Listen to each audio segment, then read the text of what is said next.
Smart kitchen tips. Number 1. कारल्याची भाजी करताना त्याचा कडूपणा घालवण्यासाठी चिरलेल्या कारल्याच्या चकत्या काही वेळपर्यंत ताकात बुडवून ठेवाव्यात. नंबर 2. कोणतेही पराठे बनवताना पिठामध्ये दूध किंवा दही मिसळून पराठे बनवल्यास खुसखुशीत होतात. नंबर 3. चटणी लसूणची करताना त्यामध्ये थोडेसे बारीक करून खोबरे घालावे, यामुळे चटणी चविष्ट लागते. नंबर 4.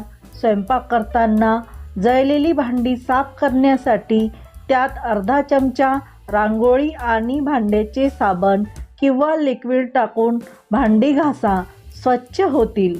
अशाच उपयुक्त नवनवीन किचन टिप्ससाठी मीनाताई किचनला प्लीज सबस्क्राईब करा. पुन्हा भेटूया उद्याच्या व्हिडिओमध्ये. धन्यवाद.